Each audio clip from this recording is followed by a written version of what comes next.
శ్రీ రేణుకా ఎల్లమ్మ తల్లి జ్యోతిష్యాలయం ముఖం చూసి జ్యోతిష్యం చెప్పబడును. మీ పేరు బలము, మీ భవిష్యత్తులో జరిగేది జరగబోయేది చెప్పబడును. మీ కుటుంబ సమస్యలు, చదువు, ఉద్యోగం, మనశ్శాంతి, ఆరోగ్యం మరియు సకల సమస్యలకు పరిష్కారం చెప్పబడును. భయము, అనారోగ్య సమస్యలు, అనుమానం, చెడు పూజలకు కూడా పరిష్కారం చూపబడును. ఎటువంటి వ్యాధులకైనా సరే మూలికా వైద్యం చేయబడును. గురూజీ లక్ష్మణ్ రాజ్ గారి ఫోన్ నంబర్ 8466923012. ఓం సాయిరామ్. సమర్థ సద్గురు సాయినాథ్ మహారాజ్ కి జై.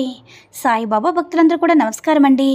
సాయినాథుని ఆశీస్సులతో అందరూ కూడా సుఖంగా, సంతోషంగా, అష్టైశ్వర్య, ఆరోగ్య, అభివృద్ధితో ఉండాలని మనస్ఫూర్తిగా కోరుకుంటూ ఈరోజు ఈ వీడియోని మొదలు పెడుతున్నాను. ఈరోజు వీడియో ఏంటంటే, ఎంతసేపు ఎదురు చూడాలి తల్లి, నువ్వు వెతుకుతున్నది దీనికోసమే కదా, నా దోసిట్లు నీకోసమే ఉంచాను, నిర్లక్ష్యం చేయకుండా తీసుకో తల్లి అని మన బాబాగారు అయితే ఈరోజు మనకి చాలా అంటే చాలా అద్భుతమైనటువంటి సందేశంతో అయితే మన ముందుకు వచ్చారండి. మరి మన బాబాగారు ఈరోజు మనకి ఎలాంటి సందేశం అందించాలి అనుకుంటున్నారో ఆయన మాటల ద్వారానే విందాము. ఆయన మాటలు వినే ముందుగా ఈ వీడియో కనుక నచ్చినట్లయితే మరికొంతమంది బాబా భక్తులకు రీచ్ చేయేలా షేర్ చేసి లైక్ చేయండి. అలాగే మన ఛానల్ని ఎవరైనా మొదటిసారిగా చూస్తున్నట్లయితే తప్పకుండా సబ్స్క్రైబ్ చేసుకుని మాకు కొంచెం సపోర్ట్ చేయండి.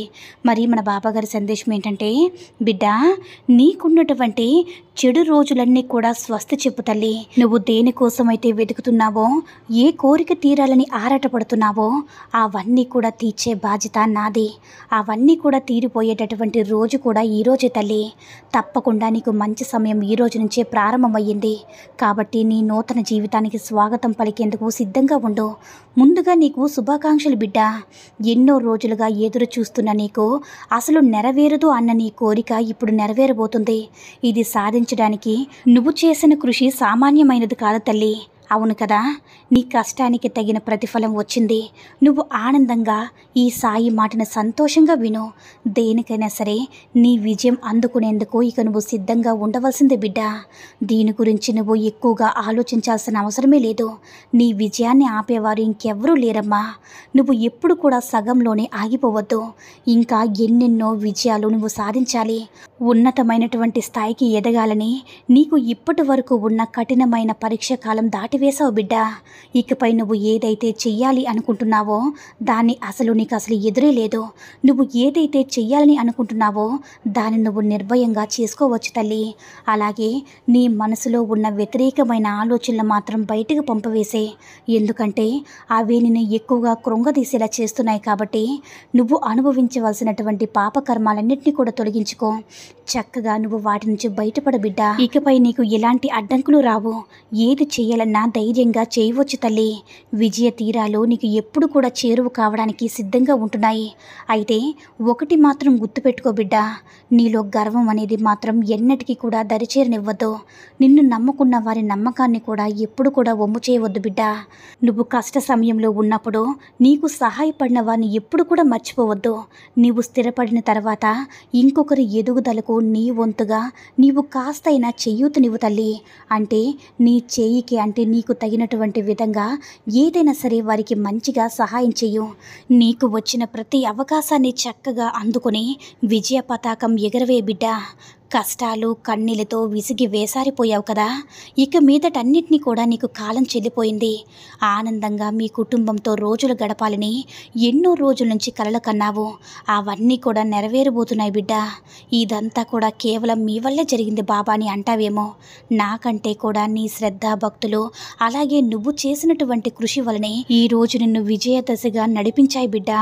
అనుకున్నది ఏదైనా సరే సాధించాలంటే కావలసినవి ఇవే అన్నావు కదా బిడ్డ. నన్ను నువ్వు అడిగినవి కూడా అవే బాబా.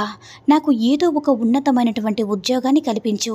ఆ తర్వాత నా కుటుంబానికి నేను అండగా నిలబడేలా నాకు ధైర్యాన్ని కల్పించు అని అడిగావు కదా. అందుకు నీకు సహాయ సహకారాలన్నీ కూడా పూర్తిగా లభించాయని అనుకుంటున్నాను. ఈరోజు నువ్వు ఆనందంగా గడపడానికి మొదటి మెట్టు కూడా పడింది. ఇక నుంచి నీ జీవితంలో ఎదురు తిరిగి చూసుకోవాల్సిన అవకాశమే లేదు తల్లి. ఎందుకంటే వెతగబోయేటటువంటి తీగ కాలికి తగిలినట్టు నువ్వు దేనికోసమైతే వెతుకుతున్నావో దేనికోసమైతే పొందాలని ఆరాటపడుతున్నావో, దేనికోసమైతే ఇన్నాళ్ళుగా నువ్వు ఎదురు చూస్తూ ఉన్నావో అది తప్పకుండా ఈరోజు నెరవేరిపోతుంది బిడ్డ.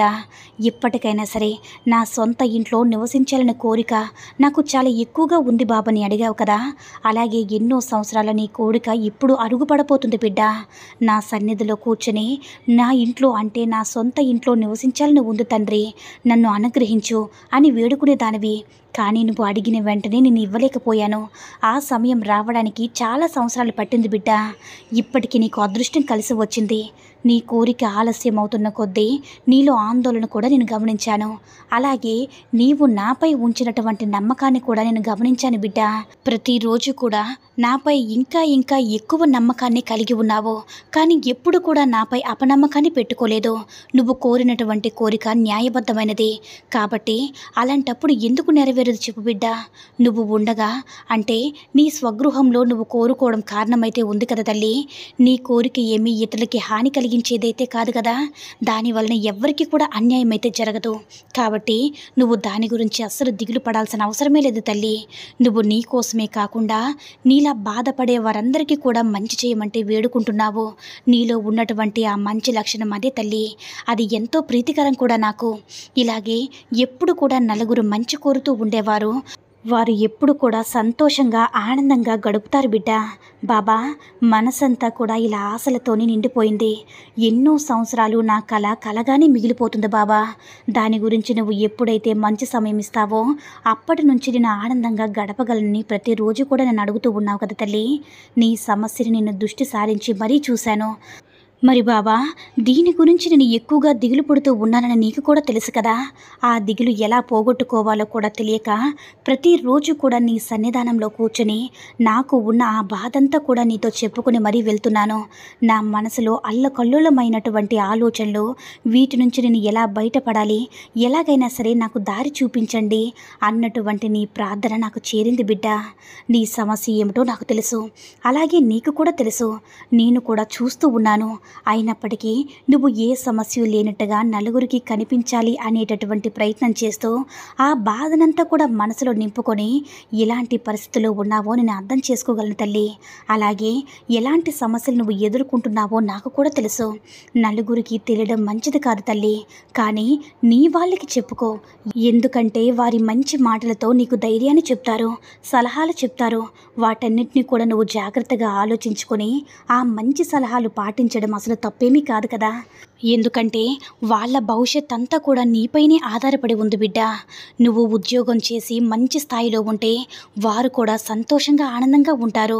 కాబట్టి వారి భవిష్యత్తు మీద అంటే నీ భవిష్యత్తు వారి భవిష్యత్తు మీద కూడా ఆధారపడి ఉండడం వల్ల రోజు రోజుకి నీకు ఆందోళన ఎక్కువగా పెట్టుకుంటూ ఉంటున్నావు.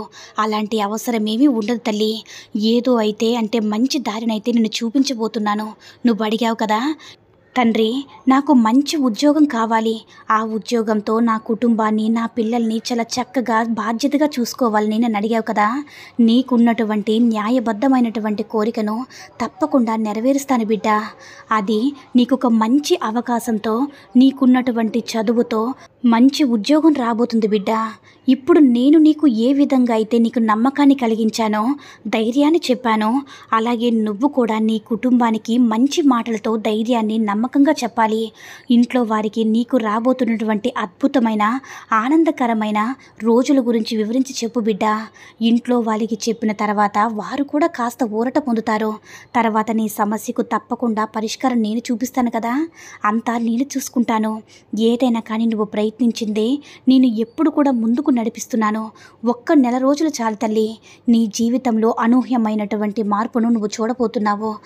ఇంతవరకు ఇన్ని రోజులు ఇన్ని సంవత్సరాలు ఆగి ఉన్నావు కదా బిడ్డ. ఈ నెల రోజులు కాస్త శ్రద్ధ సబూరితో ఓర్పు సహనంతో ఎదురు చూస్తూ ఉండు, సంతోషంగా ఉండు. నువ్వు వెతుకుతున్నది తప్పకుండా నీ దోసిట్లో పెట్టే బాధ్యత నాది తల్లి అని మన బాబాగారైతే ఈరోజు మనకి చాలా అంటే చాలా అద్భుతమైనటువంటి సందేశాన్ని అయితే అందించారండి. సాయి మహిమల ద్వారా వచ్చిన ఈ సందేశం మీ అందరికీ కూడా నచ్చిందని అనుకుంటున్నాను. ఈ వీడియో కనుక నచ్చినట్లయితే మరికొంతమంది సాయి భక్తులకు రీచ్ అయ్యేలా షేర్ చేసి లైక్ చేయండి.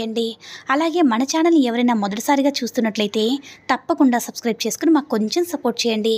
సర్వే జనా సుఖినో భవంతు. జై సాయిరామ్.